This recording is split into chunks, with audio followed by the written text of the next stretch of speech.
ফাঁদে চলছে নদী সামগ্রী লুট। ডুয়ার্সের মালবাজার শহরে বালি পাথর মাফিয়াদের দৌরাত্ম্য আটকাতে গিয়ে আক্রান্ত হচ্ছেন সাধারণ মানুষ থেকে সংবাদ মাধ্যমের প্রতিনিধিরা। যদিও দার্জিলিং পাহাড় শহর ও ডুয়ার্সের পরিবেশের উপর এই নির্মম নির্যাতনের কারণে প্রতিনিয়ত বিপন্ন হচ্ছে এই এলাকা, এমনই সতর্কবার্তা দিয়েছেন ভূতত্ত্ববিদ থেকে পরিবেশ কর্মীরা। এই প্রসঙ্গে জলপাইগুড়ি জেলার পরিবেশ কর্মী নবেন্দু মল্লিক জানান, ডুয়ার্সের নদীগুলো থেকে অবৈধ বালি পাথর উত্তোলনের ফলে নদীর গতিপথ পরিবর্তন হচ্ছে প্রতিনিয়ত। নদীর বুকে গভীর গর্ত খুঁড়ে রাখায় মূলত হাতি চলাচলের পথগুলিতে গভীর সংকটে পড়তে হচ্ছে বন্যপ্রাণীদের।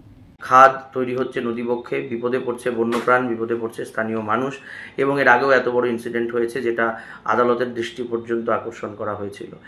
এই ঘটনা এরা বদল করছে না, বারে বারে বলা সত্ত্বেও বদল করছে না। নদী এবং প্রাকৃতিক সম্পদ একটা স্বাভাবিক আগ্রাসনের বিষয় হয়ে দাঁড়িয়েছে। এটা খুব দুর্ভাগ্যজনক। সরকারের বোঝা উচিত যে ডুয়ার্স, আমাদের এই ইন্দো ভুটান এই যে নদীগুলি, এই নদীগুলি এমনিতেই খুব ভালনারেবল।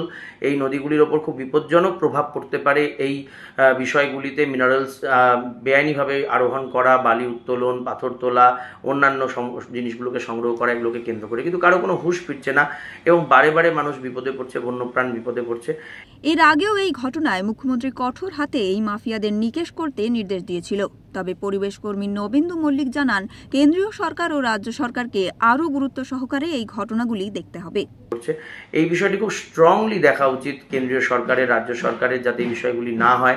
এবং আমি অবশ্যই এই বিষয়ে পরিবেশ আদালতের দৃষ্টি আকর্ষণ করছি যে এটা তাদের সুমোটো কগনিজেন্স নেওয়া উচিত। সবসময় সকলের পক্ষে মামলা করে বিষয়টা যাওয়া সম্ভব না, এটা সুমোটো ভিত্তিক দেখা উচিত। কারণ ডুয়ার্সের এই এলাকাটা জিওপলিটিক্যালি বা স্ট্র্যাটেজিক কারণে অত্যন্ত গুরুত্বপূর্ণ।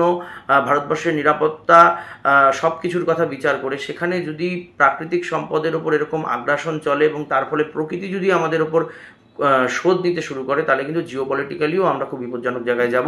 এটা সকলের দেখা উচিত, এবং আমি আশা করব যে সরকার এটা দেখবেন। কিন্তু কখনোই সরকারি স্তরে এই বিষয়গুলিকে খুব একটা গুরুত্ব সহকারে দেখা হচ্ছে না, এবং তার ফলে এই ঘটনাগুলি বারংবার ঘটছে।